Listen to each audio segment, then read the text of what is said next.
Jsou chvíle, kdy člověk nežije svůj vlastní život, ale bloudí mezi kulisami, které patří někomu jinému. Ví o tom moc dobře a přesto nedokáže odejít. Maja Simaňská ten pocit znala. Znala také úsměv, který si pro tuto příležitost připravila. Nebyl příliš široký ani příliš odměřený. Byl tak akorát zdvořilý, aby nepůsobila obyčejně, a dostatečně chladný, aby se nemusela zapojit do toho lehkého, vířivého společenského tance, který všichni ostatní v tomto sále prováděli tak přirozeně. Velký sál Lichtenštejnského paláce v Praze se toho večera leskl tak, jak se bohatství vždycky leskne. Oslnivě a přesto jaksi prázdně. Na stolech bílé orchideje, na stropě pozlacené štuky, na krcích hostů diamanty, z nichž každý mohl odpovídat ročnímu platu někoho, kdo pracoval jako asistent v umělecké galerii.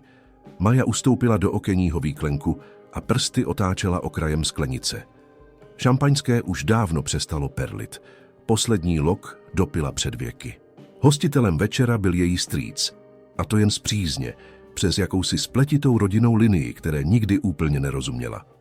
Pozvání přišlo. Matka trvala na tom, aby šla, a Maja nedokázala vymyslet dostatečně silnou výmluvu. Stála tu tedy v šatech, které týdny hledala v malých buticích koupených v nejlepší víře a které přesto v tomto sále vypadaly jako skvrna akvarelu na olejomalbě v těžkém rámu. Před 10 minutami k ní přistoupila sestřenice Beáta. Beáta, která na každém setkání dokázala vyprávět, kde byla na dovolené, co vlastní, kdo s kým chodí, a která vždy našla tu jednu větu, díky níž se ten druhý cítil o kousek menší. Toho večera ta věta zněla: Jak zajímavé šaty, Majo, pořád si v té malé galerii. Přitom po ní přejela pohledem a v koutku úst se jí objevil úsměv, který nikdy nebyl skutečným úsměvem. Maja cítila, jak jí tváře hoří. Cítila, že slova nepřicházejí, že vtipné odpovědi uvízly někde v hrdle. Než stihla cokoliv říct, Beáta už se otočila. Maja stála sama se sklenicí v ruce a věděla přesně jedno: musí odejít. Teď. Okamžitě. Než si ji někdo jiný změří stejným pohledem jako sestřenice. Vydala se ke dveřím, odložila sklenici na tác procházejícího číšníka a snažila se najít mezeru v davu, když se těsně vedle ní ozval mužský hlas.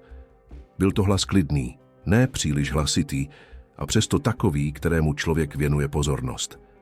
Prosím, předstírejte na chvíli, že jste se mnou. Maja se zastavila, otočila se. Muž stál vedle ní. Tmavé vlasy s šedivými nitkami na skráních, šedomodré oči, v nich číhala jakási únava, stará a hluboká jako koryto řeky, ze které dávno odtekla voda.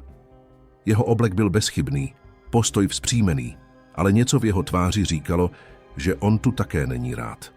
Na okamžik se jejich pohledy střetly. Maja v něm spatřila to, co si u někoho tak rychle všimnete jen zřídka. Někoho, kdo odtud chce odejít stejně silně jako ona.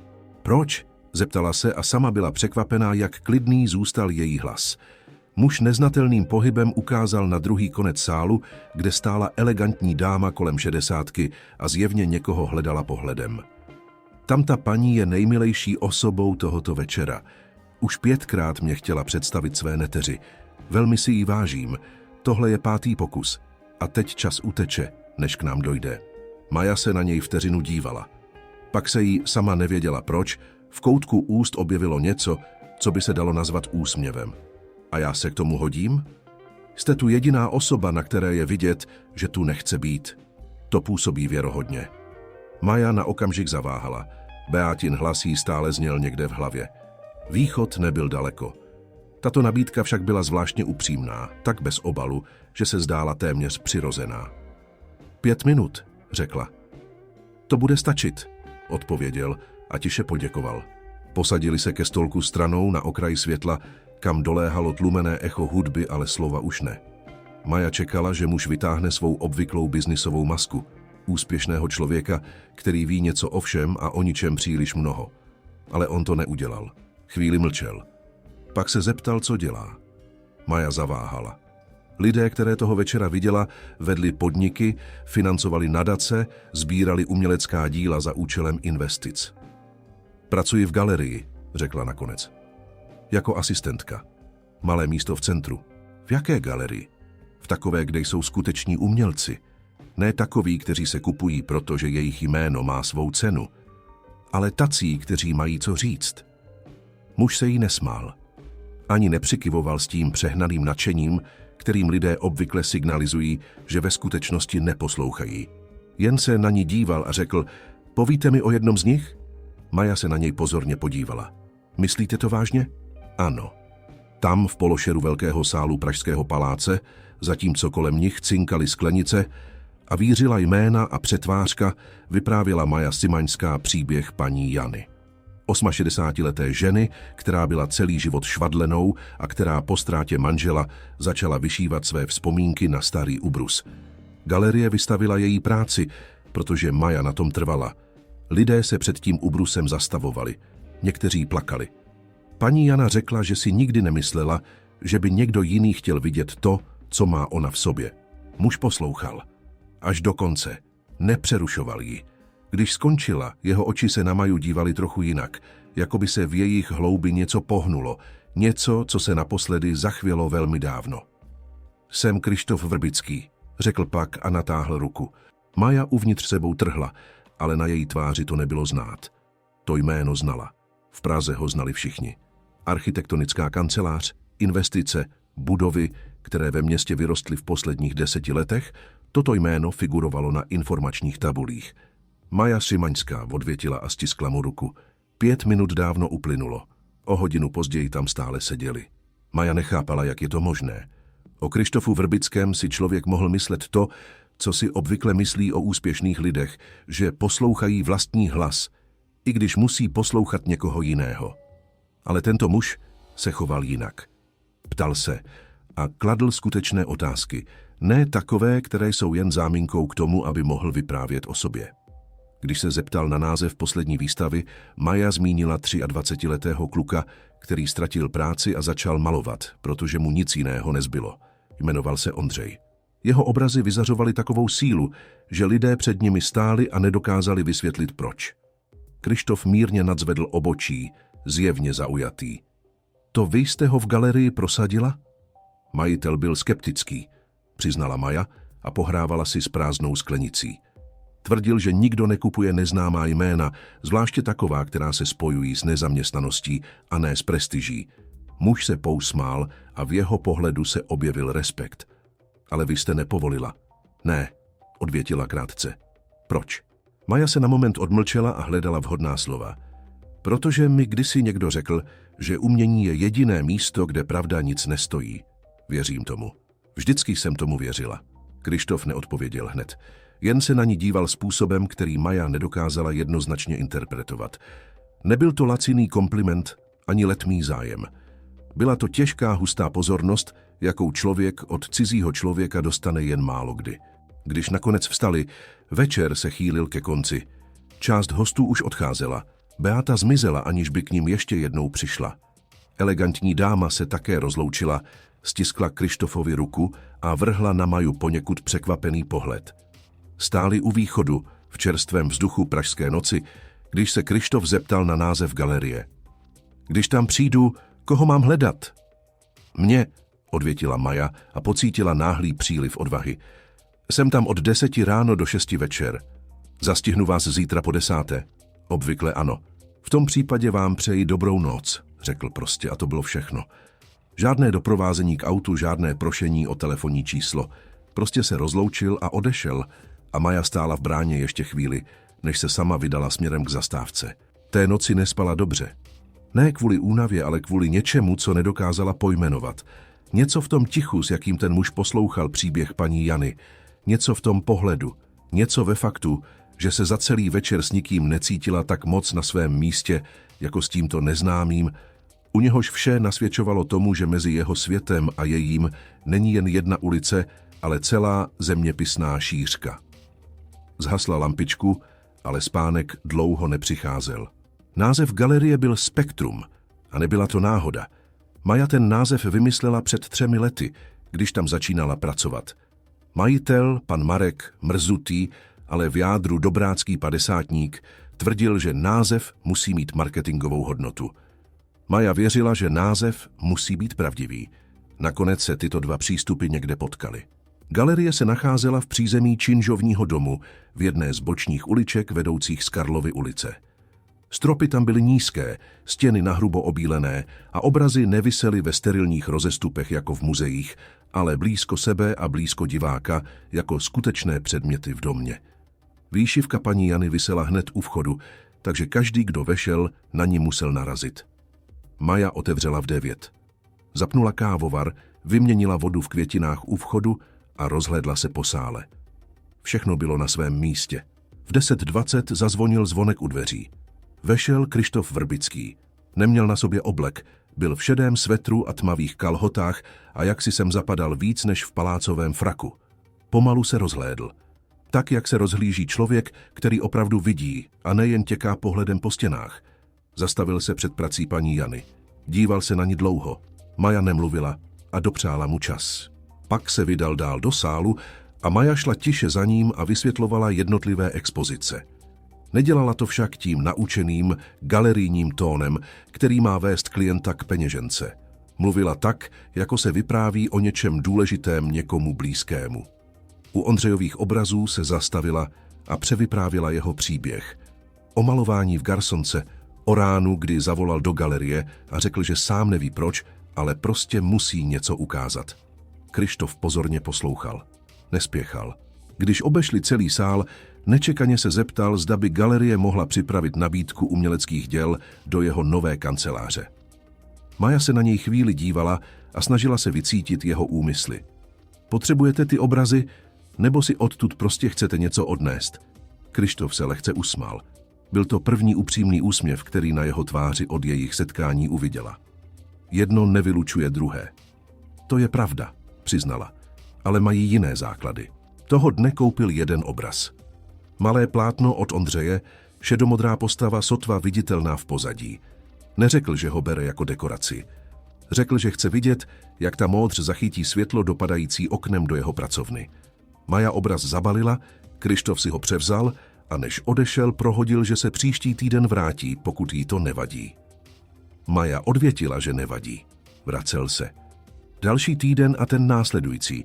Vždycky měl záminku, další místnost vyžadující duši, chodba, které chyběla nálada. Maja se přestala ptát, zda všechna ta díla skutečně potřebuje. Začala si všímat, že tyto návštěvy se netýkají výhradně umění.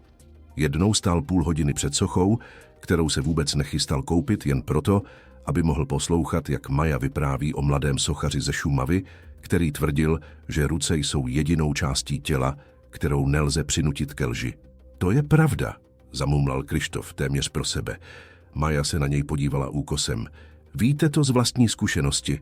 Na zlomek sekundy zaváhal. Od mého syna. To bylo všechno. Nic víc nedodal a Maja se neptala. Zapamatovala si však tu pauzu, ten moment, kdy se člověk začne otevírat a náhle stáhne ruku, než odhalí příliš mnoho.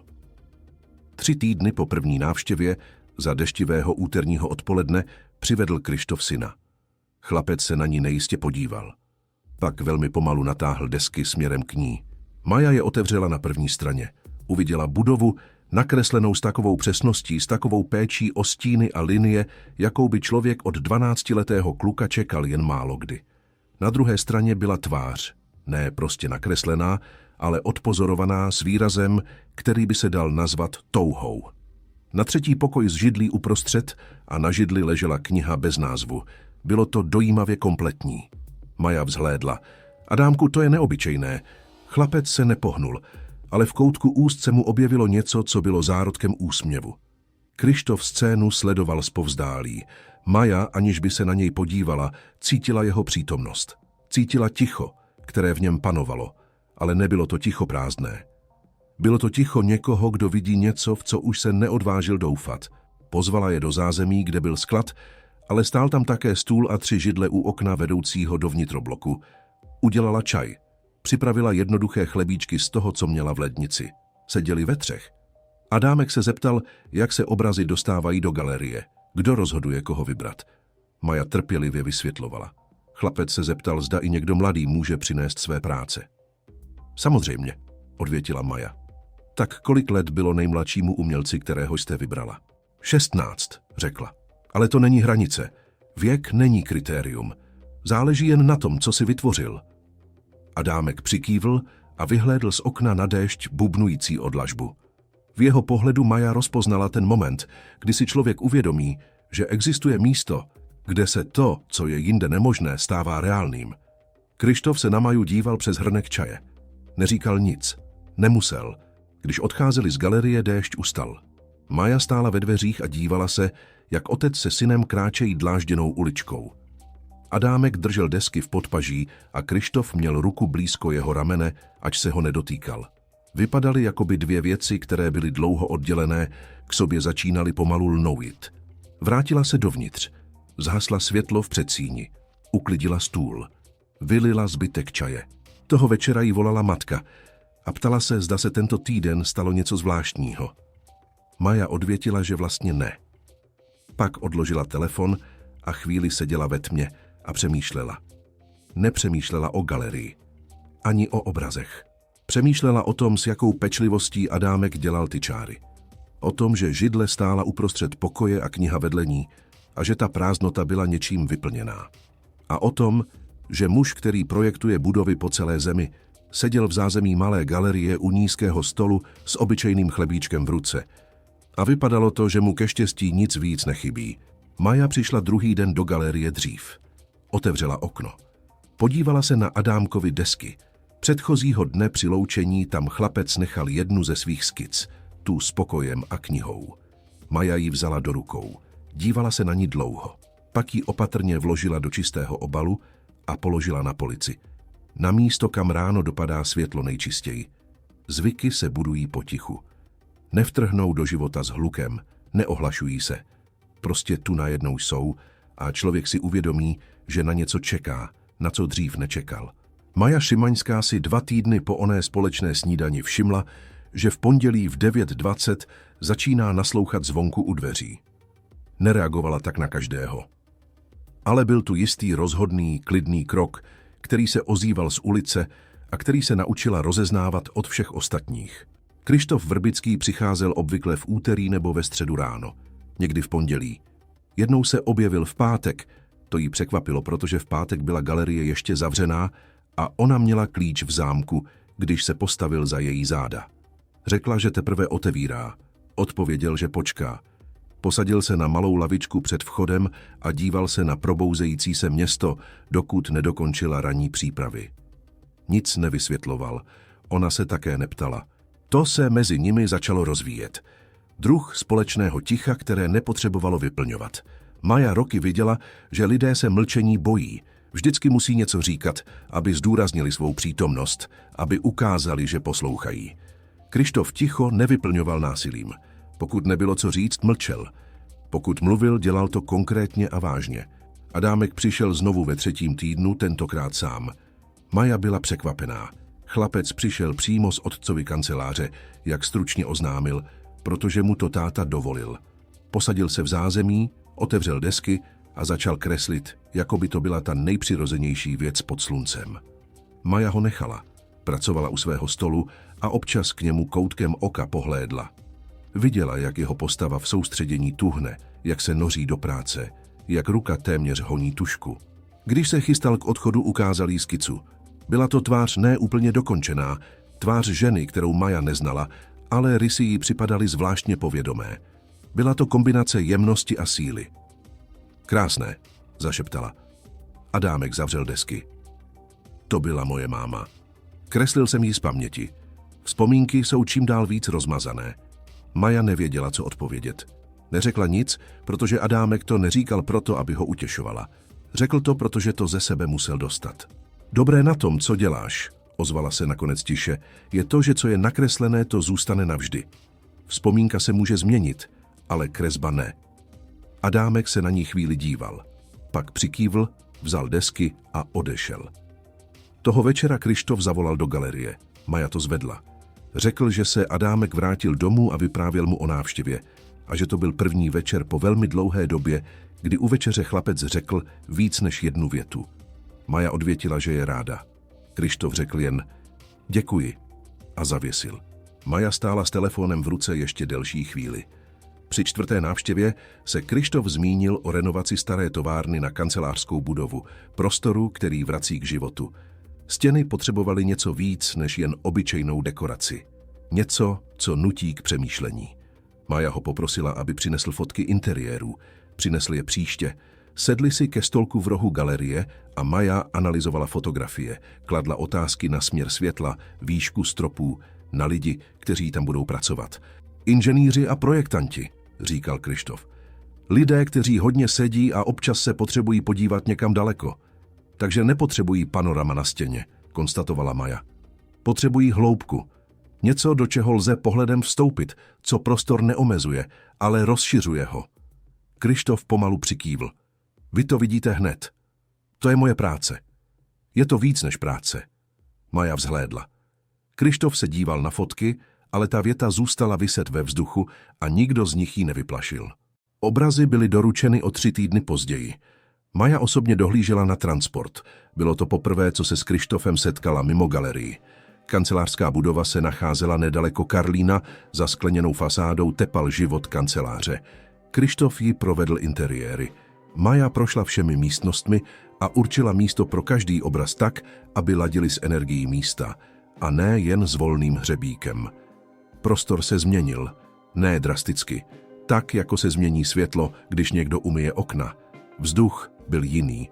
Kryštof se zastavil ve dveřích poslední místnosti a rozhlédl se. Nemyslel jsem si, že to tolik změní, přiznal. Čemu jste nevěřil? Že to, co visí na stěně, může změnit to, co má člověk v sobě. Maja chvíli mlčela. Adámek to ví, proto kreslí. Kryštofova tvář sebou trhla. Objevilo se v ní něco, co Maja jen tušila a co dřív neviděla v plné míře. Ano, řekl. On to ví. V kanceláři bylo dlouhé nízké okno vedoucí na vnitřní dvůr s několika lavičkami a nefunkční fontánou. Maja k němu přistoupila a vyhlédla ven. Kryštof se postavil vedle ní. Nemluvili. Ticho mezi nimi nebylo napjaté. Připomínalo společně zadržený dech. Při návratu se Kryštof na ulici zeptal, zda by neměla chuť na večeři, než se vrátí domů. Maja se zastavila a podívala se mu do očí. Může to být oběd? Navrhla. Pokud se vám to hodí, znám nedaleké místo, kde není potřeba rezervace. Kryštof se téměř usmál. Hodí. Šli do malé jídelny s dřevěnými stoly, kde z okna byla vidět ulice a menu bylo napsané křídou na stěně. Nebylo to elegantní místo. Ne takové, v jakých Kryštof Vrbický pravděpodobně obvykle jídal. Maja o tom přemýšlela, ale nic neřekla. Kryštof si objednal jídlo. Jedl s chutí, nevypadal nesvůj. Maja ho pozorovala a cítila, že tento muž, se kterým seděla v paláci tady u toho prostého stolu, vypadá mnohem víc u sebe. Adámek taková místa miluje, řekl Kryštof nad polévkou. Tvrdí, že tam, kde je starý nábytek, má jídlo skutečnou chuť. Má pravdu. Je mu 12 a má pravdu ohledně chuti jídel i paměti. Někdy nevím, kdo koho učí. Maja se na něj pozorně podívala. Vy ho učíte tím, že ho takhle posloucháte. Kryštof přestal jíst. Jak to víte? Protože vidím, jak se na něj díváte. Většina rodičů se tak nedívá. Kryštof neodpověděl hned. Celé roky jsem se nedíval dost pozorně. Soustředil jsem se na práci a myslel jsem si, že je to totéž. Není. Když jste to pochopil, když Adámek načas přestal kreslit, před 4 lety. Schoval desky do skříně a měsíce je nevytáhl. Tehdy mi došlo, že se ztratilo něco velmi důležitého a že kanceláře ani projekty to nenahradí. Maja mlčela. Číslovka 4 roky visela mezi nimi i všechno to, co nevyřkl. Chlapci bylo tehdy 8. Tehdy, když něco zhaslo. Nepřestala se na detaily. Kryštof nemluvil. Ale ve vzduchu byla cítit přítomnost někoho třetího u toho stolu. Když odcházeli, večer byl chladnější než odpoledne. Maja si oblékla kabát. Kryštof se zmínil, že zítra má prezentaci, ale středeční ráno má volné. Pokud by se jí to hodilo, mohl by přinést tu zapomenutou Adámkovu skicu, kterou viděl na polici. Maja se na něj překvapeně podívala. Věděl jste, že tam je? Adámek mi to řekl. Mohl jste si ji vzít kdykoliv. Kryštof po krátké pauze odvětil. Já vím, rozloučili se. Maja se vydala k zastávce a neohlížela se. Věděla však, že on tam na chodníku ještě chvíli stál, než se sám vydal svou cestou. To, co se mezi nimi v těchto týdnech rozvíjelo, nebylo to, co lidé obvykle nazývají láskou v pohádkách. Nebyly tu blesky ani dramatické scény. Připomínalo to spíš způsob, jakým světlo vchází do pokoje. Nevidíte samotný moment, ale náhle si všimnete, že je jasněji a nedokážete přesně říct, kdy se to změnilo. Maja to neanalyzovala. Neměla povahu analytika, spíš někoho, kdo cítí a ví, ale nemusí vše oblékat do slov. Věděla jedno. Čas ve středu plyne jinak. Věděla, že pokud do galerie před zavíračkou nikdo nezavítá, nastává moment, který nemá nic společného s obchody. Věděla také, že Adámkova skica leží v nejlepším světle na polici. Jednu středu, 3 týdny po onom obědě, přišel Adámek na workshop. Maja je vedla jednou měsíčně pro mladé tvůrce od 14 do 25 let. Konaly se v zázemí a v hlavním sále, kde se odsouvaly stolky. Adámek o nich slyšel od Maji a zeptal se, zda se může přidat. Souhlasila. Toho dne tam bylo 6 účastníků. Adámek byl nejmladší. Téma znělo: nakresli něco, na co si dosud neměl slova. Maja je pozorovala stranou, nedirigovala, nechala je tvořit. Adámek se dlouho díval na bílý papír, pak začal kreslit a nepřestal až do konce.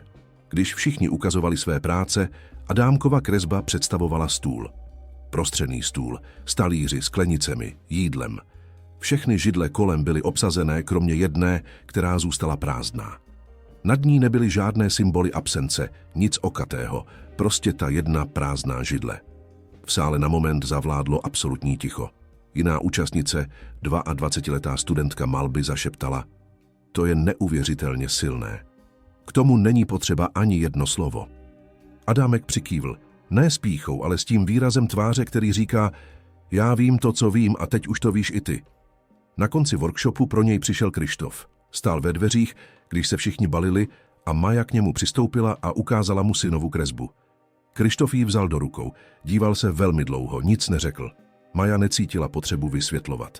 Stála vedle něj a dívala se, jak muž hledí na synovo dílo. Sval u jeho úst sebou trhl a prsty silněji sevřely papír. Můžu si to nechat? Zeptal se nakonec. Je to jeho práce, odvětila Maja. Musíš se zeptat jeho. Kryštof přistoupil k Adámkovi a tiše ho o to poprosil. Chlapec se podíval na otce a pak přikývl. Při návratu šli Adámek s Kryštofem na ulici vedle sebe. Maja stála ve dveřích a dívala se na ně, dokud nezmizeli za rohem. 2 postavy, otec a syn, a mezi nimi něco, co se od té kresby stalo o kousek jiným než dřív. Vstoupila dovnitř, zhasla světlo v předsíni, uklidila stůl, vylila zbytek čaje. Toho večera matka znovu volala a ptala se, zda se tento týden stalo něco zvláštního. Maja odvětila: vlastně ne. Pak odložila telefon a seděla v tichu a přemýšlela. Ne o galerii, ani o obrazech. Maja přišla druhý den ráno do galerie brzy. Otevřela okno. Podívala se na Adámkovu skicu, tu, kterou tam nechal dřív. Vzala ji do rukou a pak ji opatrně schovala do desek a položila na polici, tam, kam ráno dopadá světlo nejčistěji. Pan Marek přišel ve čtvrtek a měl ve tváři ten výraz, kterého se Maja naučila bát. Nebyla to ustaraná tvář. Starost se dá vyřešit. Byla to ta druhá tvář. Tvář někoho, kdo už zná řešení, a to řešení není dobré. Sedli si v zázemí. Pan Marek položil papíry na stůl a Maja je rychle prolétla. Čísla se pouhým pohledem neměnila. Majitel domu zvyšoval nájem 3. rokem po sobě a teď se toto zvýšení blížilo k hranici, za kterou už příjmy galerie nepokrývaly náklady. Ne hned. Zbývaly 2 měsíce, možná 3. Co bychom měli dělat? Zeptala se Maja, protože věděla, že pan Marek přišel s touto otázkou a ne s rozsudkem. Najít investora, nebo se přestěhovat do menšího prostoru, nebo prosit majitele, aby zachoval starou sazbu. Majitel nepovolí. Říkal to už poslední 2 roky. Takže zbývá investor. Maja se dívala před sebe. Někdo, kdo investuje, bude chtít mít slovo v tom, co vystavujeme, koho propagujeme. Jak to má vypadat? Ne nutně. Pane Marku, lidé nedávají peníze proto, aby někdo jiný dělal to, co chce. Starší muž tiše přikývl a pozbíral papíry. Tak o tom přemýšlej. Máme 2 měsíce, možná o něco víc. Ale ne moc. Odešel. Maja zůstala v zázemí. Vyhlédla do vnitrobloku. Déšť byl znovu drobný. Takový, který nepadá, ale usedá na všechno a způsobuje, že svět vypadá temnější, než ve skutečnosti je. Den, kdy přišel pan Marek, připadl na další středu. A ve středu obvykle přicházel Kryštof. Maja nic neřekla. Objevil se po 10., vzal si kávu z kávovaru, sedli si a ona vyprávěla o pracích mladého fotografa, který dokumentoval městské čtvrti, nejen budovy, ale i stíny. Kryštof poslouchal. Ptal se. Ona odpovídala. A uvnitř celou dobu pulzovala řada čísel, která nevyřkla. Galerie byla jedinou věcí, která byla skutečně její.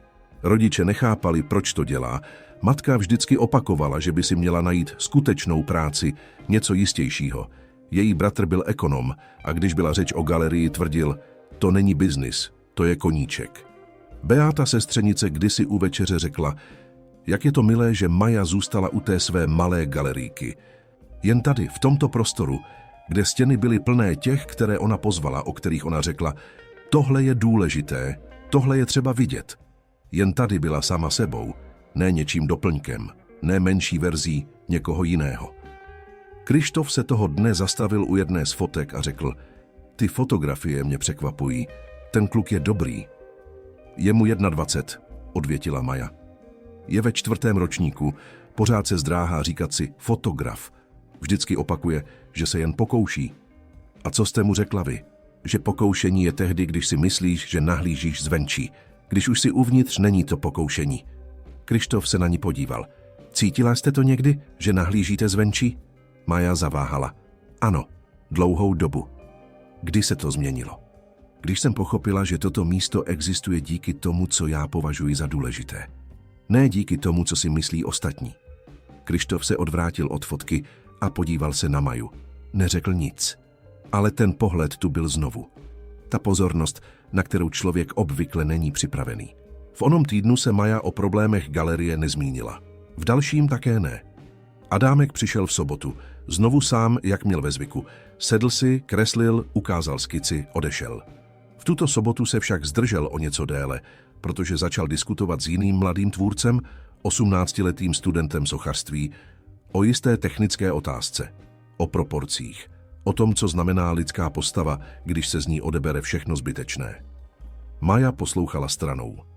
Adámek argumentoval přesně a přesvědčivě.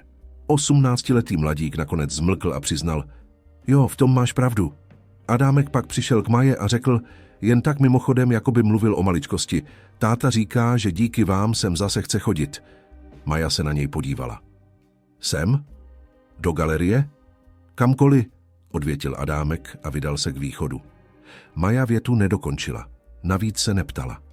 Ale toho večera doma ta slova v duchu obracela a nedokázala je odložit stranou. Příští úterý se nečekaně dveře galerie otevřely ženě, kterou Maja neznala, ale jejíž vstup nebyl lehký. Mohlo jí být kolem 45 let, blond vlasy, skvěle střižený kabát, oblečení, na kterém bylo vidět, že bylo promyšlené. Její pohled nebyl nepřátelský, ale nebyl ani vřelý. Prošla galerií pomalu. Zastavovala se u obrazů, ne proto, že by na ní působili, ale jako by je hodnotila. Nakonec přišla k Maje. Vy jste Maja Simaňská? Ano, jsem Renata Šekeresova, představila se a udělala pauzu. Adámkova teta, ze strany matky. Maja mlčky přikývla. Renata se rozhlédla po galerii. Hezké místo, malé, ale uspořádané. Děkuji. Adámek se o vás hodně zmiňuje. O workshopech, kresbách, rozhovorech. Chvíli se dívala na obrazy. Jeho matka, moje sestra, umění velmi milovala. V jejich domě vždycky něco viselo na stěnách. Vždycky opakovala, že krásné věci mají v životě své místo. Maja pozorně poslouchala. Renata se na ní znovu obrátila. Kryštof je také v poslední době jiný. Rodina to vidí, i když nejsme vždycky na blízku. Odmlčela se. Nejsem tu, abych překážela. Chtěla jsem jen vidět, co je to za místo, o kterém tolik slyším. Co jste slyšela? Že Adámek první večer u večeře řekl celé věty. Od té doby, co sem chodí. Další pauza. Slyšela jsem také, že vy s Kryštofem trávíte víc času, než obvykle tráví obchodní partneři. Maja se jí podívala přímo do očí. To je pravda. Renata sebou ani nehla. Chvíli se na Maju jen dívala. Pak řekla tiše, velmi přesně. Moje sestra byla neobyčejná osoba. Doufám, že chápete, co děláte. Otočila se a šla k východu. Ve dveřích se ještě jednou zastavila. Adámek toto místo miluje. Prosím, neberte mu ho. Odešla. Maja stála uprostřed galerie a ta slova stále visela ve vzduchu. Panovalo ticho, přerušované jen zvuky ulice. Na okamžik cítila, jako by vzduch stěžkl. Neplakala, nekřičela. Jen uvnitř cítila ten tlak, který se objeví, když někdo zpochybní něco, o čem člověk nepochyboval, a otázka prostě zůstane a nechce zmizet. Krištofovi o tom neřekla. Ani toho dne, ani dalšího. Nosila to v sobě. Další středu se Krištof objevil a Maja se chovala jinak. Nepřímo. Neřekla, co se stalo, její hlas se drasticky nezměnil. Ale něco v její přítomnosti ustoupilo o krok a Krištof, který se naučil číst její nálady, si toho všiml. Během oběda mi v téže malé jídelně, kam chodili, protože Adámek měl pravdu, jídlo tam mělo skutečnou chuť, Krištof odložil lžíci a řekl, něco se stalo. Nebyla to otázka, bylo to konstatování. Maja se na něj chvíli dívala. Nic vážného. Majo. Její jméno mělo jinou váhu, když ho vyslovil on. Všimla si toho a kvůli tomu to pro ní bylo ještě těžší. Byla u mě vaše teta, přiznala nakonec. Renata Sekeresová. Zastavila se v galerii. Krištof čekal. Řekla, že Adámek toto místo miluje a ať mu ho neberu. Udělala pauzu. A že jeho máma byla neobyčejná a doufá, že vím, co dělám. Krištof dlouho mlčel. Oknem dopadalo sluneční světlo. Nakonec promluvil. Renata v sobě nosí velkou bolest. Klára byla její sestra a ta ztráta se nikdy nezahojila. Já vím, ale to, co řekla, obrátil se k Maje, se netýkalo tebe, ale její bolesti. Možná, odvětila Maja. Ale ta věta tam přesto zůstala. Krištof se na ní přes stůl chvíli díval. Nechytil ji za ruku. Mezi nimi ještě nebyla taková gesta, ne v tom přirozeném smyslu, ale blízkost se změnila, něco neuchopitelného se stalo bližším. Majo, chci, abys věděla, to, co je tady mezi námi, je skutečné. Nejsem tu proto, že se cítím osamělý a hledám první lepší osobu. Jsem tu proto, že jsi jediný člověk, se kterým za poslední 4 roky ticho nebylo prázdné. Maja se na něj podívala. Věta byla prostá, bez příkras a možná právě proto bylo tak těžké ji přijmout bez chvění uvnitř. Já také ne, zašeptala nakonec. Po obědě vyšli na ulici. Nebe bylo zatažené, ale nepršelo. Šli po chodníku blízko sebe, ale nedrželi se za ruce. Maja si všímala toho, jak se jejich kroky přizpůsobují, jak chytají společný rytmus. To je ten moment, pomyslela si, o kterém se neříká, že něco začalo, ale na který se po letech člověk podívá a řekne si, ano, bylo to tehdy. Zahnuli směrem ke galerii, protože Maja měla ještě povinnosti. U dveří se Krištof zastavil. Zítra bude pršet, konstatoval. Maja se podívala na nebe. Možná. Pokud bude pršet, dokončím v kanceláři, co musím. Ale odpoledne, kdyby už fotky v galerii byly vybalené, aby se na ně dalo podívat, rád bych se zastavil. Kolem 5. s vybalováním skončím. Takže budu v 5 tady. Podíval se jí na chvíli do očí a pak odešel. Maja se otočila, otevřela dveře, vstoupila dovnitř. V prázdném čekajícím sále se rozhlédla. Stěny, obrazy, světlo, to, co vybudovala, co bylo její. Slova pana Marka, slova Renaty, 2 měsíce, které zbývaly, Krištofova slova, všechno tam bylo najednou. Sehnula se a začala vybalovat fotografie. Druhý den pršelo, přesně jak Krištof předpovídal. V 5 se dveře otevřely, on vešel, zavřel je za sebou a galerie se naplnila tím němým, hustým tichem, které vytváří déšť, když odřízne vnější svět. Stáli před fotografiemi, Maja vysvětlovala. Stíny ulic, tělo, které mladý fotograf spatřil ve světle vrženém na kameny. Krištof poslouchal. Nakonec řekl, ten kluk vidí to, co většina lidí přehlíží. To je jeho dar, odvětila Maja. Vy to v ostatních také vidíte, ten dar. To je můj dar. Krištof se odvrátil od fotky a podíval se na Maju. Déšť bubnoval o velké okno monotónním zvukem a sál uvnitř byl jedním teplým, tiše dýchajícím prostorem. Majo. Na nic víc se neptal. Jen vyslovil její jméno a zavládlo ticho, které se nemělo přerušovat. Maja vzhlédla. Byl blízko, ne záměrně, ale skrze všechno, co je v posledních týdnech zbližovalo. Unavená šedomodrá barva jeho očí nebyla prázdná. Byla plná něčeho, co nepovolovalo a neustupovalo. První polibek byl takový, jaký by první polibek měl být, pokud je skutečný. Ne náhlý, ne dramatický. Prostě ten záblesk blízkosti, ze kterého člověk neustoupí. Potom nemluvili. Nebylo to potřeba. Déšť bubnoval o skla. Obrazy na stěnách tiše stály, jak mají ve zvyku. Maja cítila, jak něco, na co neměla slova, v ní nachází místo, tak jako světlo nachází místo v dobře umytém okně. Krištof po chvíli řekl tiše. Tohle je skutečné. Maja se na něj podívala. Já vím, nic víc nedodali. Nemuseli. Než déšť ustal, oba už věděli, že se něco změnilo. Ne svět, svět zůstal stejný, s galerií, čísly, Renatinou větou a 2 měsíci. Ale uvnitř, v tom tichu, které si pro sebe navzájem uchovávali, začalo něco velmi starého a velmi prostého. Po prvním polibku se svět nezměnil okamžitě.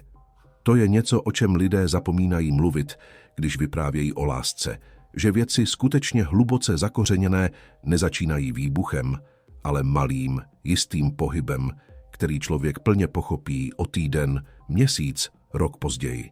Pro Maju Šimaňskou vypadal sled událostí v dalších dnech takto. Ráno přišla do galerie, otevřela okno. Začala s každodenními povinnostmi. Nic jiného. Jen rutina. Jen práce. Jen to ticho, ve kterém teď bydlelo ještě něco dalšího. S Krištofem se den po polibku neviděli. Poslal zprávu, že Adámek má školní záležitosti, u kterých musí být přítomen. Maja odepsala, že v pořádku. Nic víc. Mezi nimi nebyl ten spěch, kterým lidé obvykle popisují nový vztah. Ta palčivá potřeba potvrzovat, že je to skutečné, že to existuje, že to zůstane. Jakoby oba věděli, že není třeba dokazovat to, co prostě je. 3 dny po polibku Krištof přišel a přinesl desky. Ne s Adámkovými kresbami, ale s plány. Prostor v centru, který obnovovali, s fasádou ve starém stylu, ale otevřeným vnitřkem. Chtěl znát Majin názor na osvětlení a uspořádání. Sedli si. Maja prošla plány, kladla otázky, on vysvětloval. Byl to jejich společný jazyk a fakt, že je teď spojovalo něco víc, tento jazyk nezměnil. Spíš přidal další vrstvu k tomu, co už existovalo. Když plány zavřeli, Krištof řekl, Adámek by chtěl uspořádat výstavu. Ze svých prací, ne z děl ostatních. Ví, že na začátku roku bude přehlídka pro mladé tvůrce a říká, že se chce přihlásit. Maja se na něj překvapeně podívala. Řekl ti o tom? Řekl, že se zeptá tebe, ale dřív se zeptal mě, co si o tom myslím. A co si myslíš? Krištof chvíli mlčel. Myslím, že se bude bát, ale myslím si také, že to musí udělat. Protože když to neudělá, zůstane v něm ten strach, který říká, že nestojí za to ukazovat to, co má člověk v sobě. Maja to poslouchala a něco se v ní pohnulo, co nemělo souvislost s Krištofovými plány. Jak to víš? Protože já jsem se také bál. Celé roky. Ne projektů, ne kanceláře, ale ukázání toho, co je za nimi. Maja pomalu přikývla. Nepřestala se ptát, co přesně má na mysli, ale chápala smysl těch slov. Adámek se objevil onu sobotu a než si sedl ke kreslení, přišel k Maje a řekl, táta říkal, že se mám zeptat, jestli můžu přihlásit své práce na přehlídku mladých tvůrců. Samozřejmě, odvětila Maja, ale je to tvé rozhodnutí, ne tátovo a ne moje. Adámek vážně přikývl. Já vím, proto se ptám vás a ne jeho. Proč mě? Chlapec se chvíli zamyslel. Protože jste řekla, že na věku nezáleží, jen na díle. Když vy řeknete, že mé práce lze ukázat, tak uvěřím.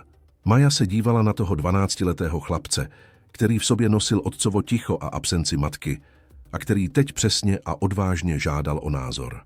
Adámku, tvé práce se nejen dají ukázat, ty se musí vidět. V tom je rozdíl. Na chlapcově tváři se objevil ten úsměv, který Maja viděla první den. Ne zdvořilý, ale skutečný, takový, který proběhne celým tělem.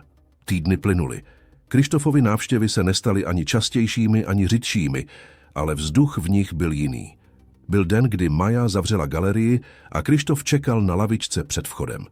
Šli na procházku starými uličkami Prahy, které se v centru proplétají tak hustě, jako na sebe se vrstvící historie.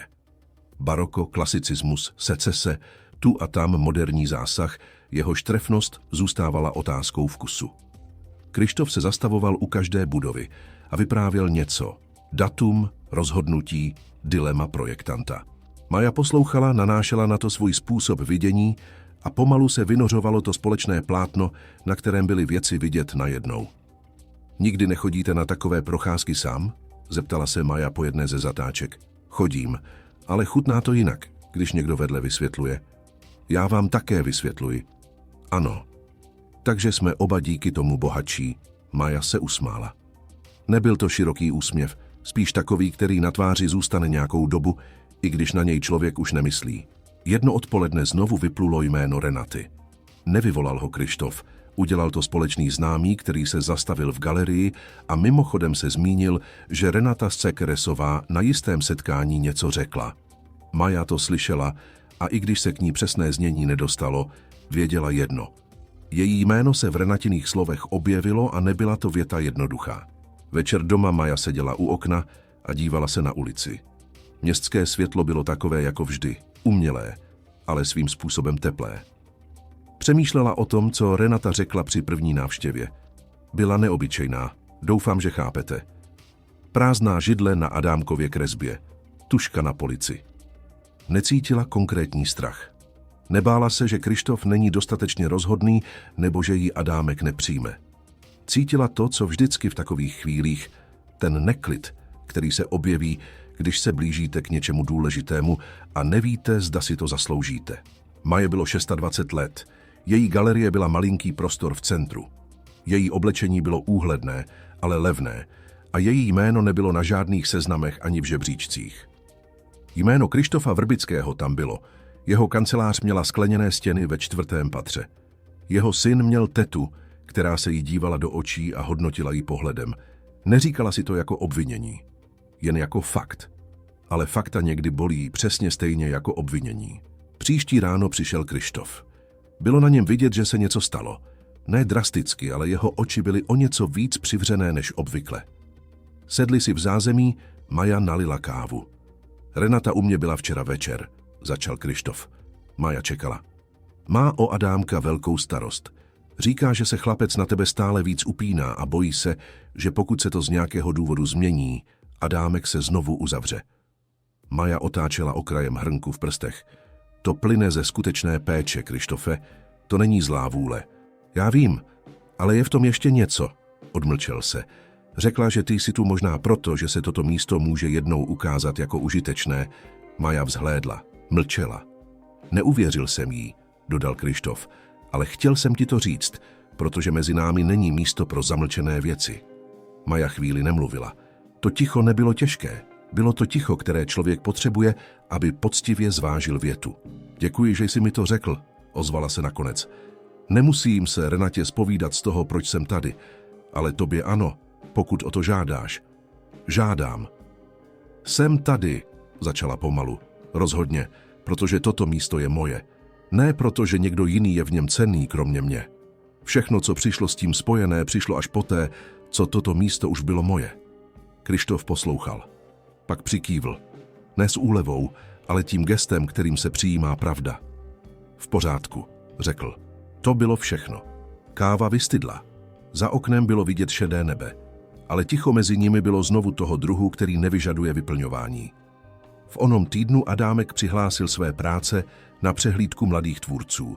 Potvrzení přišlo obyčejného rána e-mailem zaslaným na adresu galerie, na jméno Maji, protože to ona podepsala doporučující dopis. Otevřela ho, přečetla a vydala se k telefonu. Zavolala Adámkovi. Chlapec to zvedl ve škole, mluvil potichu, protože byl na chodbě. Maja řekla, dostal ses tam. Ticho. A pak zvuk, který Maja z Adámkových úst nikdy neslyšela. Zvuk, který vyjde z 12letého kluka, když se stane něco velkého a on nedokáže dát radosti jinou formu. Opravdu? Zeptal se. Opravdu. Krátká pauza. Tak přijdu večer do galerie? Budu tam na tebe čekat. Adámek přišel toho večera. Krištof se také objevil, protože Adámek ho prosil, aby přišel. Sedli si ve třech v zázemí a Maja vyprávěla o průběhu výstavy. Kdy, kde, kolik prací, jak připravit vernisáž. Adámek se ptal přesně, jako někdo, kdo bere věc vážně. Krištof poslouchal a díval se na syna a v jeho tváři se zračilo to, o čem Maja přemýšlela, když sama tuto otázku zvažovala, ta nepředvídatelná, neovladatelná radost, kterou cítí otec, když jeho dítě samo od sebe rozkvétá. Když si Adámek šel zavolat kamarádovi, Kryštof a Maja zůstali sami. To vy jste to způsobila, řekl Kryštof. Je to Adámkova zásluha. Dostal se tam díky svým pracím. Práce tam byly, ale vy jste mu ukázala, že ty práce mohou být viděny. Maja otáčela okrajem hrnku. To je moje práce. Ne. Kryštof to řekl rozhodně, i když tiše. To jste vy. Prosím, nepleťte si to. Maja se na něj podívala. Ta věta zůstala viset ve vzduchu a nebyla vyplašena. Toho večera se Kryštof před odchodem zastavil u vchodu. Majo, je něco, co musíš vědět. Čekala. Před několika týdny, začal pomalu, se v mé kanceláři mluvilo o galerii. To téma jsem nezačal já. Někdo se zmínil, že finanční situace Spektra není jednoduchá. Odmlčel se. Postaral jsem se o to, aby se objevila nabídka, která pomůže. Maja mlčela. Neřekl jsem ti to dřív, protože jsem nechtěl, aby se cítila nesvéprávně. Nechtěl jsem, aby si smyslela, že kontroluji tvou situaci, protože tak to nebylo. Jeho hlas nebyl obranný, byl prostý a přesný. Tuto galerii nebylo možné ztratit. Je to tvá galerie, tvé místo. Nemohl jsem se na to dívat. Maja dlouhou chvíli mlčela. Místnost kolem nich byla teplá, tichá, na stěnách visely obrazy. Papíry pana Marka, anonymní investor, podmínky, podle kterých nedochází k zasahování do programu. To jsi byl ty. To jsem byl já, Maja vstala. Ne s hněvem, nebyl to vztek. Spíš zmatení, do kterého se přimíchalo ještě něco jiného, co nedokázala hned pojmenovat. Proč si to neřekl dřív? Protože, kdybych to řekl dřív, odmítla bys to. Jak si to věděl? Kryštof s lehkým úsměvem, ale ne vítězoslavným, spíš takovým, který přiznává, že zná člověka, odvětil. Protože tě znám. Maja tam stála a slova nepřicházela hned. Uvnitř se mísilo mnoho pocitů najednou. Ta nevděčnost, kterou cítí hrdý člověk, když se mu pomáhá, a to teplo, které cítí, když ho někdo zná natolik, aby věděl, co udělat potichu, a ty rozpaky, protože nevěděla, který z nich je silnější. To není v pořádku, řekla nakonec. Proč? Protože jsem to nevěděla. Protože jsem učinila rozhodnutí, aniž bych věděla, co za ním stojí. Bylo by to rozhodnutí jiné? Maja se zamyslela. Možná ne, ale nebylo by tak úplně moje. Kryštof přikývl. To je fér, přiznal. Chápu. Chtěla bych, abys příště mluvil, poprosila Maja. Ne proto, abych rozhodovala za tebe, ale proto, že mezi námi není potřeba ochrany. Kryštof se na ní chvíli díval. Slibuji. Odešel. Maja zhasla světlo. V galerii se setmělo, jen pouliční světlo slabě pronikalo dovnitř. Posadila se na židli. Neplakala, neměla důvod. Ale seděla a cítila ten specifický tlak, který se objeví, když je něco dobrého složité. A ta složitost to dobro nekazí, jen připomíná, že skutečné věci nejsou nikdy jednoduché. Toho večera jí volala Beáta, sestřenice, kterou Maja viděla naposledy na onom elegantním večírku. Neříkala nic důležitého, jen se vyptávala, jak má ve zvyku, co dělá, jestli je všechno v pořádku, slyšela, že se něco děje. Maja odpovídala úsečně.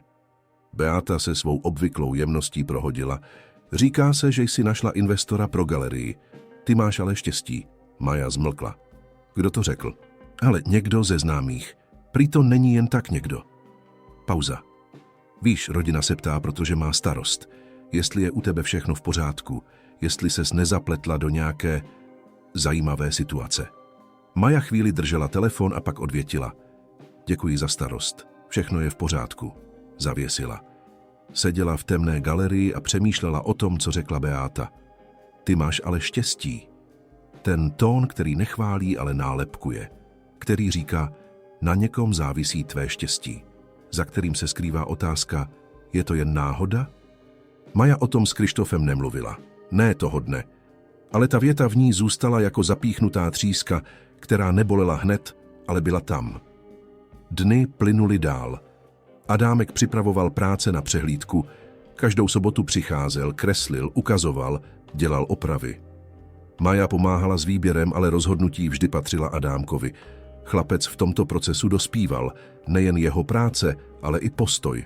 Bylo něco v tom, jak vcházel do galerie, co Maja první den neviděla, protože tehdy se zastavoval ve dveřích, jako by kontroloval, zda smí vejít. Teď vcházel jistě. Krištof přišel jednoho odpoledne, když Adámek pracoval v zázemí, zastavil se u vchodu a díval se na syna. Maja k němu přistoupila. Nemluvili. Jen se dívali. Adámek si jich nevšiml, byl pohlcen prací, ruka se pohybovala po papíře, tvář byla soustředěná. Před 4 lety tento kluk nevycházel z pokoje celé týdny, zašeptal Krištof velmi potichu. Maja neodpověděla. Myslel jsem si, že to je jeho stav, že to je on, že se něco ztratilo, co se nedá vrátit. Pauza. A pak jsme přišli sem. Maja se rozhlédla po sále, obrazy na stěnách, Adámek v zázemí s tužkou, hluk ulice zvenčí. To ne, já jsem ho vrátila, řekla tiše. To vy. Vy jste mu ukázala, že se lze vrátit.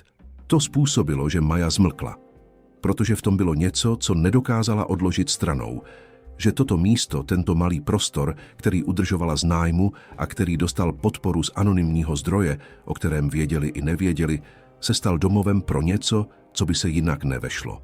Ne skrze obrazy, ne skrze světlo, skrze to, co bylo za obrazy a světlem. Postoj, pozornost, fakt, že to, co tu je proto, že to někdo uznal za důležité. Toho večera před zavíračkou Maja zhasla malou lampičku nad stolem a obešla galerii. Zastavila se před každým obrazem. Stanula před výšivkou paní Jany, která stále visela u vchodu jako první den. Stehy jehly, které uchovaly paměť.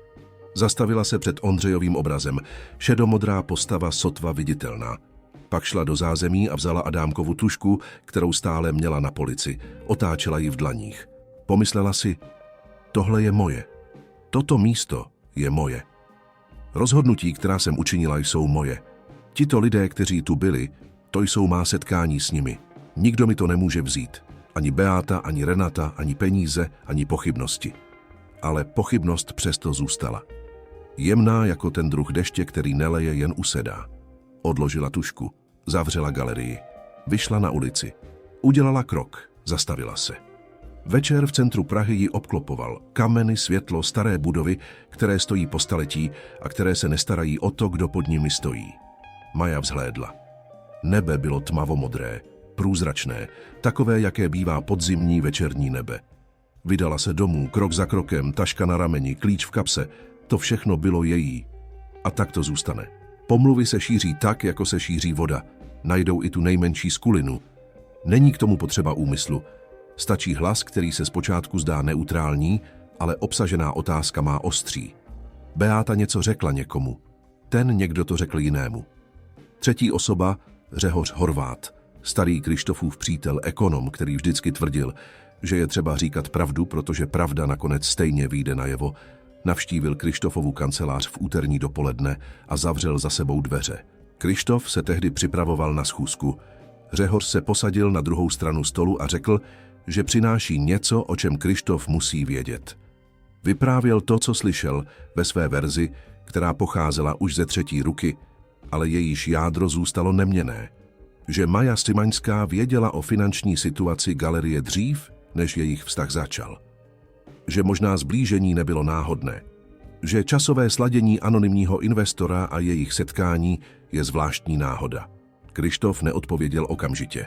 Řehoř přidal ještě něco, že to nechtěl poslouchat, ale uznal, že povinností přítele je o tom říct. Pak odešel. Krištof zůstal v kanceláři. Odložil připravené papíry. Přistoupil k oknu. Díval se na ulice pražského centra, které znal, na kterých odpracoval roky samotu ticho kanceláře po večerech, klepání na Adámkovy dveře, na které odpověď přicházela zřídka.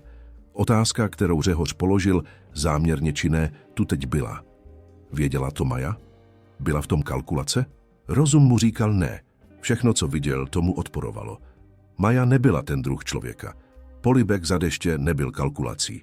Ono dopoledne, kdy Adámek ukázal své desky, nebylo kalkulací. Ta věta, toto je moje místo, nejsem tu proto, že jsi užitečný, nebyla kalkulací. Ale pochybnost, když jednou vejde, neposlouchá krásné sliby. Pochybnost říká, možná to tak cítíš, ale co víš jistě? Věděl jsi někdy jistě, co si myslí druhý člověk? Víš to jistě o lidech, kteří ti vstoupí do života a kterým vyhovuje, že v něm jsi? S Klárou to tak nebylo, ale Klára odešla. A od jejího odchodu se Kryštof naučil, jak zavírat dveře. Rychle a důkladně, než vpustí příliš mnoho. Toho dne do galerie nešel. Příští den také ne. Třetí den přišel pozdě dopoledne, kdy sál byl plný světla a Maja mluvila s rámařem u vchodu. Kryštof počkal, až rámař odejde. Maja přišla blíž a něco v její tváři, ten dobře známý přesný pohled, říkalo, že cítí rozdíl. Nebyl jste tu 3 dny. Měl jsem práci. Maja přikývla, ale její pohled nepouštěl. Sedli si. Ne v zázemí, v hlavním sále, u jednoho ze stolků v rohu. Světlo dopadalo na obrazy. Panovalo ticho, které nebylo jejich obvyklým tichem. Něco jsem slyšel, začal Kryštof. Maja čekala. Že jsi věděla o finanční situaci galerie dřív, než jsme se poznali. Než náš vztah začal. V Majině tváři se neodehrálo nic dramatického. Nezbělela, nevyskočila z místa. Prostě tam byla s tou větou, v tichu, a dívala se Kryštofovi do tváře. Kdo to řekl? Řehoř. On to také neslyšel přímo. Maja přikývla. Chvíli se dívala na stůl. Pak se znovu podívala na Kryštofa. Ano, přiznala. Věděla jsem to. Nedozvěděla jsem se to od tebe ani proto, že bych hledala informace. Ten den, kdy jsi poprvé přišel do galerie, jsi byl v předsíni a 2 kolegové o tom mluvili. Slyšel bys to i ty, kdybys tehdy vešel. Já jsem byla ve skladu a slyšela jsem to. Kryštof mlčel. Ptáš se, jestli to ovlivnilo to, co se dělo potom. Majin hlas byl klidný, neobraný, nespěchal. Odpověď zní ne. Protože to, co si dělal ty, vracení se týden po týdnu, přivedení Adámka, sedání v zázemí a poslouchání o paní Janě, to neovlivňuje fakt, že jsem věděla, co je v účetních papírech. Kryštof poslouchal. Pokud si myslíš, že zatím vším stála kalkulace, pokračovala Maja, tak tě nedokážu přesvědčit. Protože rozum říká, že ta podezíravost dává smysl. Ale ty přesně víš, co se dělo v zázemí. Ty jsi tam byl. Ne, já jsem ti vyprávěla, co tam bylo. Ty jsi to viděl. Kryštof se díval na stůl. Pás světla ležel na dřevěné desce. Obrazy kolem nich tiše stály. Nakonec vstal. Majo. Ano. Odešel jsem bez slova. To nebylo v pořádku. Ne. Omlouvám se ti. Maja chvíli mlčela. Za pochybnost se není třeba omlouvat. Každý pochybuje. Pauza. Ale chtěla bych, abys se příště zeptal, než odejdeš. Kryštof se na ní podíval. Slibuji. Nebyl to stisk. Nebylo to dramatické rozuzlení. Prostě moment, kdy jeden slyší druhého a to slyšení je skutečné. Sedli si zpátky. Maja přinesla kávu. Kryštof se zmínil, že mu Adámek včera večer ukázal poslední 3 kresby, které připravil na přehlídku, a že na jedné z nich je on. Není to portrét, jen postava, zády k divákovi, dívající se z okna. Ale Kryštof v ní poznal sebe. Podle čeho jste se poznal? Podle postoje. Tak jako člověk pozná sebe, když se dostatečně dlouho díval do zrcadla. Pauza. Adámek řekl, že tuto kresbu na přehlídku nedá. Nechá si ji pro sebe. Proč? Řekl, že jsou věci, které se nehodí na stěnu, které patří jen člověku. Maja chvíli mlčela. To je moudré. Je mu 12 let. Ano. Kryštof držel hrnek kávy v dlaních a díval se z okna. Před 4 lety jsem si myslel, že tento kluk ztratil něco, co se nedá vrátit. Myslel jsem si, že ticho se stalo jeho jazykem a že toto ticho bolí, ale nelze ho změnit. Pauza. Teď vidím, že ticho zůstalo, ale není prázdné. Je v něm něco, co lze vidět, když se člověk dívá. Maja poslouchala. Neuspěchala ho, nevyplňovala pauzy. Vy jste to ukázala, řekl Kryštof. Vy jste mi dovolil to ukázat. Kryštof se na ní podíval a v jeho očích bylo to, co Maja viděla první večer, ta únava, která není znechucením, ale onou zralostí, kterou lze vidět jen u těch, kteří toho hodně prožili. Ale teď v nich bylo ještě něco dalšího. Něco, co není lehké pojmenovat, spíš to, co je pod únavou, když už člověk přijal její přítomnost. Byl tam od 10 ráno do odpoledne. Nebyly žádné schůzky, žádné záležitosti, prostě tam byl. Maja pracovala, ale to nevadilo. Bylo něco přirozeného v tom, jak ten druhý byl přítomen, aniž by musel být neustále v centru pozornosti. Odpoledne šla Maja do zázemí a našla na stole lístek papíru. Adámek napsal zprávu poslanou ze školy na adresu galerie. Prosil o potvrzení seznamu prací přijatých na přehlídku. Dole pod seznamem malými písmeny dopsal: když paní Maja také přijde na vernisáž, bude to tak, jako by tam byli oba moji rodiče. Maja držela lístek v ruce. Přečetla ho ještě jednou. Pak ho odložila a vyšla do sálu, kde Kryštof stál před jednou z fotografií. Adámek poslal zprávu. Co píše? Maja mu podala lístek. Kryštof si ho přečetl. Nic neřekl. Jen stál, držel lístek a jeho tvář, ta přísná, unavená, uzavřená tvář, sebou někde v koutku oka trhla. Paní Maja, zašeptal nakonec tiše. Ano. Kryštof se díval na lístek. Pak vzhlédl. Ten kluk ví věci, které já nevím. To je jeho dar, odvětila Maja. Vaším darem je, že to vidíte. Galerie kolem nich trvala v tichu. Nebylo to prázdné ticho, ale ten druh ticha, ve kterém je všechno, co tam má být. Obrazy na stěnách, tužka na polici. Venku ulice, kameny, světlo, které pod jistým úhlem vždycky dopadá tímto směrem. Kryštof položil lístek na stůl. Přijdu na vernisáž, oznámil. Pokud je na seznamu místo. Vždycky je. Před odchodem se zastavil ve dveřích, jak měl ve zvyku. Nepřestal se ptát, co bude zítra nebo co bude v týdnu. Nikdy se na to neptal, protože to nebyla jejich metoda. Prostě tam chvíli stál a řekl: děkuji, že si mě nenechala odejít. Maja se na něj podívala. Vy jste neodešel. Ne? Vrátil jste se. Kryštof se na moment téměř usmál. Pak vyšel dveřmi ven. Maja je za ním zavřela. Stanula uprostřed sálu. Světlo z odpoledního úhlu se pokládalo dlouze, zlatavě, tak jak to jen v tomto směru dokáže. Všechno bylo na svém místě. Kromě jedné věci, o které Maja věděla, o které Kryštof nevěděl a o které věděla Beáta a která začala kolovat mezi lidmi a která se nezastaví jen proto, že ji člověk nechce slyšet. Pomluvy se šíří. Není k tomu potřeba úmyslu, stačí hlas a otázka, která má ostří. A tato otázka, kterou Beáta uvedla do pohybu, teď neprocházela už jen Řehořovýma ušima. Vydala se dál. Maja to cítila. Ten pocit, který má člověk, když se za ním něco rozjelo a on to nemůže zastavit, může jen čekat, až ho to předstihne. Zhasla světlo. Vyšla na ulici. Večer byl chladný, kameny na ulici suché. Vydala se a sama přesně nevěděla proč, ne směrem domů, ale směrem do centra, širokými ulicemi, kde budovy stojí a ničím se netrápí. Šla kousek. Pak se zastavila. Odtud bylo vidět rohové okno galerie. Bylo už tmavé, zavřené. Maja se na něj dívala. Bylo to její okno, její galerie, její rozhodnutí, její boj, její místo. Řekla si, pokud přichází bouře, mám kde stát. Ne v cizích dveřích, ve vlastních. Vydala se dál. Bouře nepřišla jedním úderem. Spíš tak, jak přicházejí velké bouře. Nejdřív se změnil vzduch, pak barva světla a pak nastala tišší chvíle, ve které všichni vědí, co nastane, ale nikdo to ještě nevyslovuje. Renata týden po návštěvě v kanceláři navštívila Kryštofa. Ne v galerii, v jeho bytě v nedělní dopoledne, kdy Adámek byl u kamaráda. Kryštof otevřel dveře, Renata vešla a s hrnkem kávy se posadila v obývacím pokoji, tak jako dřív, když Klára ještě žila. Kryštof čekal. Renata řekla, že něco slyšela. Nevyprávěla podrobně, zmínila jen, že jméno Simaňské lze spojit s investicí zachraňující galerii a že lidé říkají, že zblížení nebylo náhodné. Věděla, kdo Kryštof je a jaké jsou podmínky. Kryštof poslouchal, nepřerušoval ji. Když Renata skončila, zeptal se, věříš tomu? Renata chvíli mlčela. Myslím, že jsou lidé, kteří nacházejí to, co potřebují.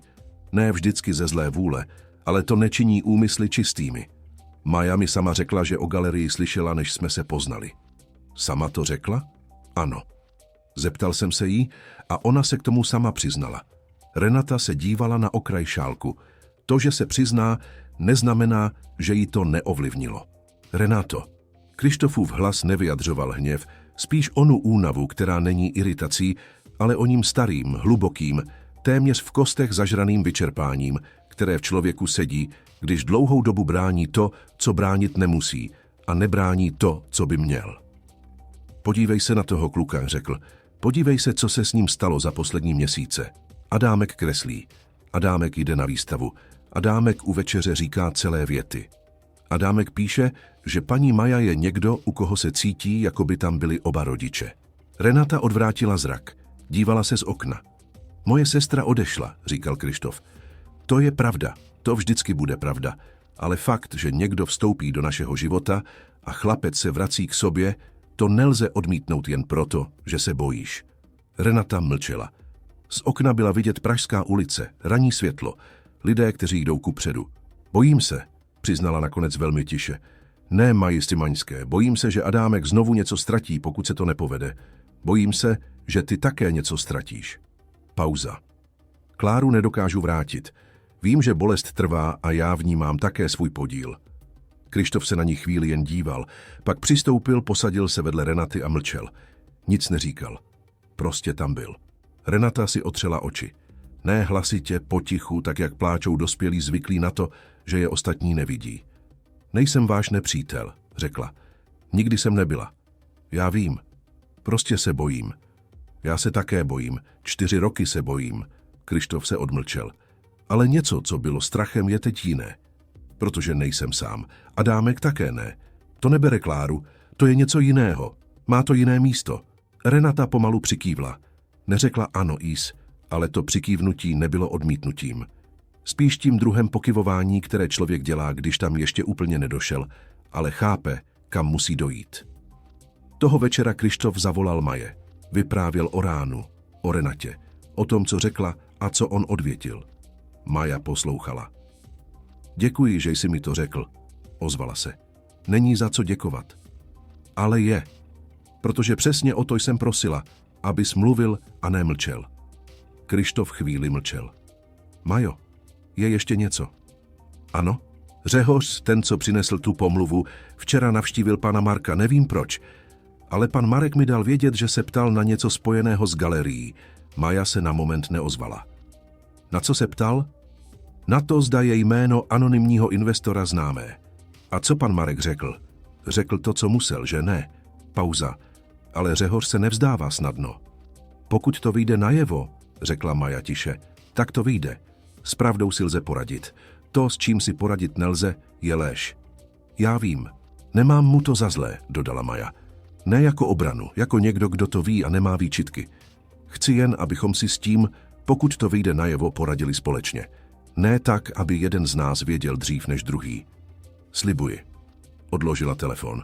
Seděla v kuchyni u stolu, kde po večerech obvykle sedávala, a ticho kolem ní bylo teplé, ticho jejího vlastního malého bytu, její vlastní police, její vlastní hrnek, její vlastní drobný řád.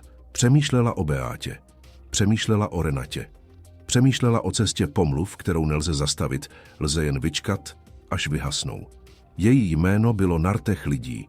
Kvůli kalkulaci, zájmu. Věděla, co to je. Ten starý známý pocit, že člověk, který nepochází z příslušných kruhů, je vždycky podezřelý, když ho potká něco dobrého. Že úspěch, pokud přijde, není výsledkem práce, ale manévru. Že její galerie není místem skutečného umění, ale investičním nástrojem. Nebyla to pravda. Věděla o tom. Ale slova jsou slyšet. A to, co je slyšet, zanechává stopu. Ne proto, že by tomu člověk věřil, ale proto, že to člověk slyší a to, co je slyšeno, na nějakou dobu zůstane. Příští ráno přišel Adámek. Ne v sobotu, uprostřed týdne, protože měl ve škole volno. Sedli si v zázemí, Adámek otevřel desky. Ukazoval poslední připravené kresby. Maja je všechny prošla. Na jedné z kreseb byla žena, zády k divákovi, stojící v okně. Linie, náklon, postoj, zdály se povědomé. Maja neřekla, že ji poznala. Je to už hotové? Zeptala se. Ano. Určitě to nejde na přehlídku? Určitě, to mi v tom smyslu nepatří. Adámek zavřel desky. Je tu jedna kresba, kterou jsem ještě nikomu neukázal. Nehodí se na přehlídku, ale chci ji ukázat vám. Otevřel je a vytáhl papír. Byl to stůl. Tentýž stůl, který nakreslil na workshopu, prostřený s obsazenými židlemi a tím prázdným místem. Ale v této verzi si vedle prázdné židle někdo sedl. Neměl tvář, neměl jméno, prostě tam byl. Maja se dívala na kresbu, pak na Adámka. Chlapec řekl tiše, tak jak jen on uměl takové věci říkat. To neznamená, že mi máma nechybí. Vždycky budu cítit, že tu není. Ale znamená to, že židle nezůstane prázdná. Maja držela kresbu a delší chvíli nic neříkala. Protože jsou věty, před kterými člověk musí zmlknout, ne proto, že nemá odpověď, ale proto, že ticho je důstojnou odpovědí. Adámku, ozvala se nakonec. Ano? Smím to ukázat tvému tátovi? Chlapec se zamyslel. Můžete mu to ukázat, ale řekněte mu, že je to ode mě, že jsem se tak rozhodl já. Řeknu mu to. Adámek vzal kresbu a schoval ji do desek. Stanul u stolu a zeptal se, víte, proč sem chodím? Maja čekala. Protože tady se mě nikdo nikdy neptá, co ze mě vyroste. Všude jinde se na to všichni ptají. Ve škole, rodina, tátovi kolegové. Co z něj bude, kým se stane, kam to dotáhne. Tady je jen to, co dělám. Ne to, co bude. Maja přikývla. Dobré místo je vždycky takové. A proč jste vytvořila takové místo?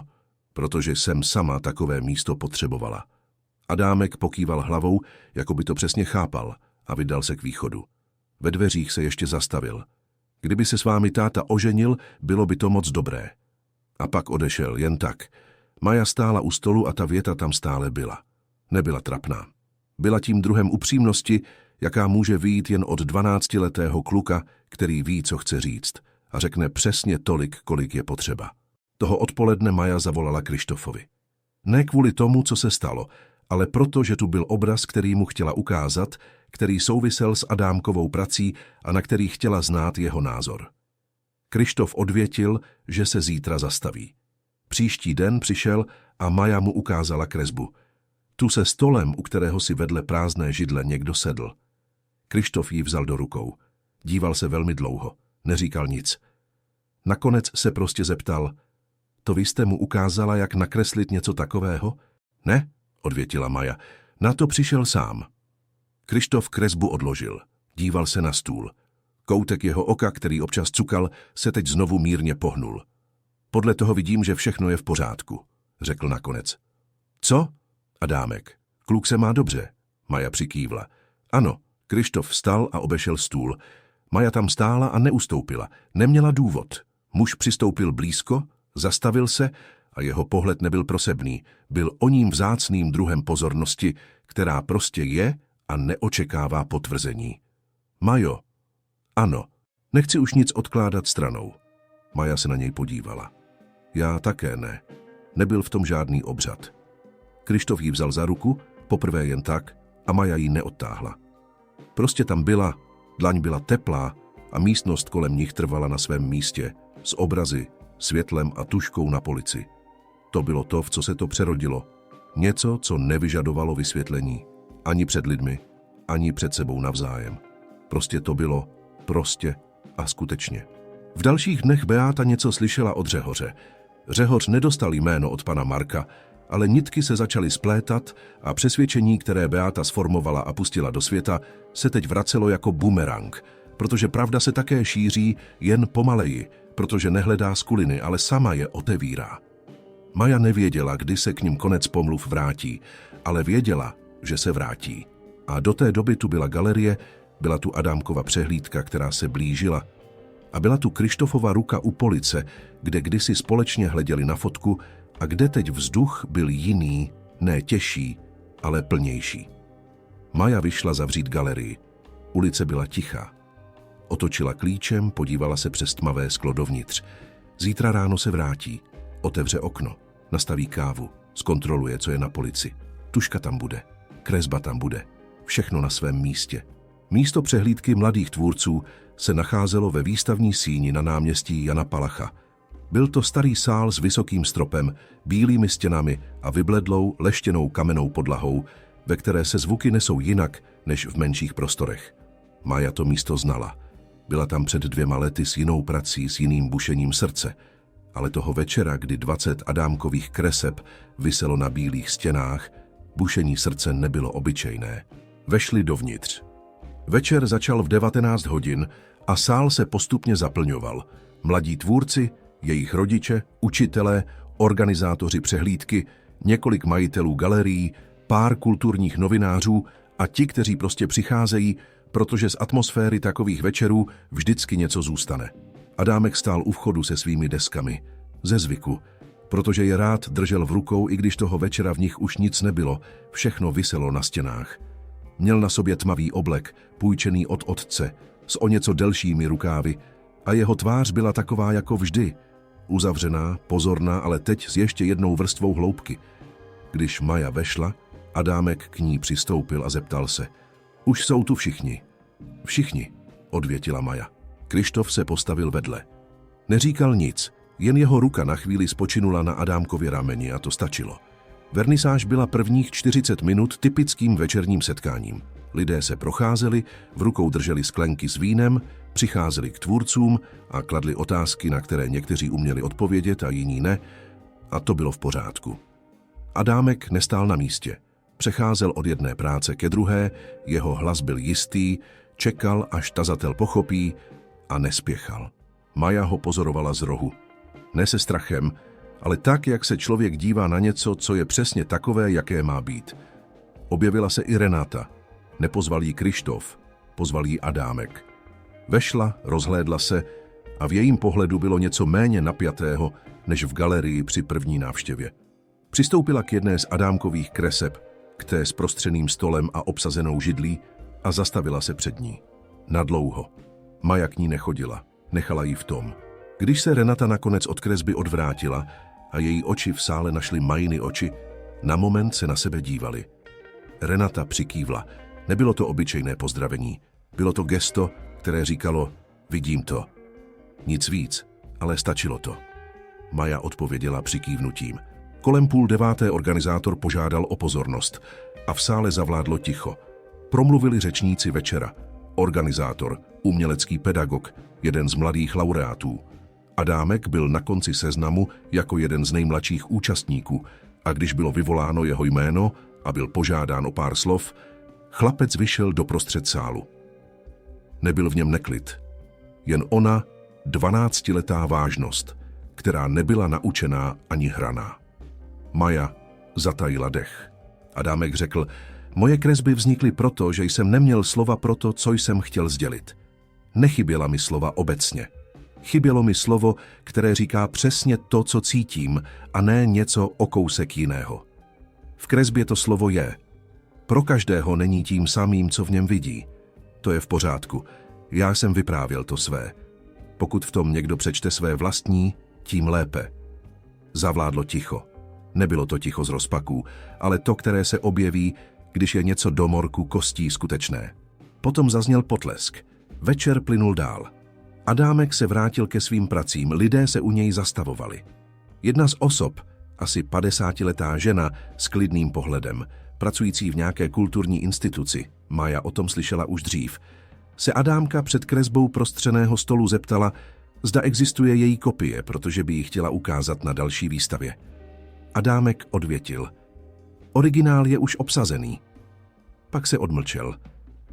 Ale můžu udělat druhou, pokud vám to vyhovuje. Žena potvrdila, že ano. Kryštof to všechno slyšel. Stál opodál s kelímkem vody v ruce. A v jeho tváři se zračilo to, co Maja už znala. Ten výraz, který není pýchou, protože pýcha se dívá z chóra. Bylo to něco jiného. Ono teplo, které se objeví, když člověk vidí, že někdo, koho miluje, se staví na vlastní nohy. Maja k němu přistoupila. Neříkala nic. Prostě tam byla. Kryštof se na ní podíval. Děkuji, zašeptal. Není za co děkovat. Ale je. Pauza. Adámek se změnil. Neuzdravil se, nebyl nemocný. Vyšel ven. Odtamtud, kde byl. Jeho hlas byl monotónní, ale za ním se skrývalo všechno, co nevyřkl. 4 roky, zavřený pokoj, desky ve skříni, stoly, u kterých chyběla slova. Vy jste v něm uviděla to, co jsem já také cítil, ale nedokázal jsem to ukázat. Kryštofe, to vy jste mu ukázal, že ukázat to je bezpečné. Muž mlčel. Kresby tam byly, dodala Maja tiše. To vy jste udržel to místo, ve kterém se ty kresby mohly objevit. Kryštof se na ní díval dlouhou chvíli. Nakonec řekl, Majo, její jméno. Jen to. Ale způsob, jakým ho vyslovil, v sobě obsahoval všechno, co v posledních měsících neříkal, co neřekl před polibkem ani po něm, co se sbíralo pomalu, tiše a jistě, tak jako se sbírají skutečné věci. Ano, odvětila Maja. Nevěděla, co nastane, ale věděla, že se nemusí bát. Kryštof odložil kelímek na stůl. V sále kolem nich se pohybovali lidé, hlasy a světla Adámek stál u stěn, Renata seděla na lavičce v rohu, sál tepal životem. Kryštof udělal krok směrem k Maje. Pak se zastavil. Můžu o něco poprosit? Mája se na něj podívala. Ne teď, ne tady. Ale chtěl bych to říct tady v tomto sále, kde jsou Adámkovy kresby, kde byl začátek. Pauza. Během posledních měsíců jsem pochopil, že nejde o to, jestli jsem se bál. Jde o to, co dělám s tím strachem. A to, co dělám se strachem, je fakt, že jdu vedle tebe. Maja poslouchala. Ne proto, že není jiná možnost. Ne proto, že je to dobré pro Adámka, i když je to dobré. Protože jsi jediný člověk, se kterým ticho nebylo prázdné. Po 4 letech. Odmlčel se. Chtěl bych dál budovat život společně s tebou. Ne proto, že je ideální nebo snadný, ale proto, že je skutečný. Maja neodpověděla hned. Slova ji obklopila, neutíkala před nimi, nespěchala, nechala je tam být. Pak se v ní něco pohnulo. Ono hluboko ukryté, dávno zavřené něco, co člověk uvolní, když se konečně cítí v bezpečí. Ten pocit, který nejsou slzy ani smích, je to naprosto prostý, naprosto skutečný pocit, pro který není lepší slovo než ano. Ano, zašeptala. Ano, Kryštofe. Nebyl tam prsten, nebyla tam banalita. Kryštof jí vzal za ruku, stejně jako v galerii, poprvé před týdnem. Dlaň byla teplá a sál kolem nich stále tepal životem. Lidé mluvili. Adámek stál u stěn. Adámek si toho všiml. Chlapec se díval z druhého konce sálu, tak jak se dívají 12letí, kteří vidí všechno, ale ne vždy o tom mluví. Jeho oči se na vteřinu setkaly s Majinýma očima. Maja se na něj podívala. Adámek se široce neusmál, jen onen pohyb koutku úst, který je skutečnou radostí, kterou není třeba dokazovat. Potom se vrátil ke svým pracím. Renata se tam také podívala, z lavičky v rohu, na které seděla. Dívala se na Kryštofa, pak na Maju. V její tváři nebylo překvapení, spíš něco těžšího a poctivějšího. Akceptace, která není radostná, ale je skutečná. Ono odložení stranou, ke kterému je potřeba čas, ale ke kterému člověk dojde, když se dostatečně odvážně podívá do vlastního strachu, přikývla. Jednou. Večer plynul dál. Lidé přicházeli a odcházeli. Prohlíželi si Adámkovy práce, ptali se, komentovali. Před kresbou prostřeného stolu stáli nejdéle. Prázdná židle a postava vedle ní. Nebyl nad ní název. Adámek na žádost organizátora řekl, že název zní místo. Kolem 22. hodiny, když sál začal řídnout, Maja vyšla před budovu. Ulice byla tichá, vzduch chladný, čistý. Nebe nad Prahou bylo takové, jaké bývá podzimní nebe, hluboké, hvězdnaté a plné onoho ticha, které trvá nad městy, když člověk vzhlédne. Kryštof vyšel za ní, stanul vedle ní. Pamatuješ si na první večer? Zeptal se. Maja se usmála. Palác, řekla si 5 minut. Bylo to 5 minut, odvětila Maja. A pak hodina. A pak 6 měsíců. A pak tohle. Kryštof se na ní podíval. Musíte ještě předstírat? Maja se na něj podívala a slyšela tu otázku, tutéž otázku, kterou slyšela první večer. Předstírejte, že jste se mnou. Ne, odvětila. Není třeba předstírat. Tohle je skutečné. Kryštof si ji přitáhl o kousek blíž. Nic neříkal. Nebylo to potřeba. Uvnitř Adámek se smíchem vysvětloval něco o technice kresby dceři jednoho z organizátorů. Renata seděla u stolu s kolegou a její hlas, který nebyl slyšet venku, byl pravděpodobně teplejší než dosud. Lidé se pohybovali v noci, světlo ze sálu prosakovalo na ulici a Maja s Kryštofem stáli v tom světle, na večerní pražské ulici, kde kameny jsou staré, domy jsou staré a všechno důležité je přesně na svém místě. Maja pomyslela na onen večer, na palác, lesk, Beátinu větu a na moment, kdy zahnula za roh a chtěla odejít, a vedle ní se ozval hlas. 3 slova, která nečekala. Předstírejte, že jste. Nemohla tušit, že tato 3 slova otevřou 6 měsíců, ze kterých nebude chtít odejít. Nemohla tušit, že na konci té věty nebude útěk, ale příchod 2 lidí a chlapce, kteří vyrazili z různých míst a na divné, nikým neplánované cestě našli to, co má své místo. Není třeba předstírat. Tohle je skutečné. To je to, co si toho večera odnáší domů. To si bere s sebou každé ráno, když otevírá galerii nastavuje kávu a dívá se na tušku na polici. To si bere o sobotách s Adámkem, o středách s Krištofem, do ticha všedních dnů, které teď není prázdné, které teď je plné oné plnosti, kterou nedávají peníze ani lesk, ale ona prostá neochvějná skutečnost, že člověk je tam, kde má být, s těmi, se kterými má být. Stáli tam oba v noci. Uvnitř se Adámek smál. To bylo ono. To bylo všechno. Nejprostší a nejskutečnější. A právě proto nejtrvalejší.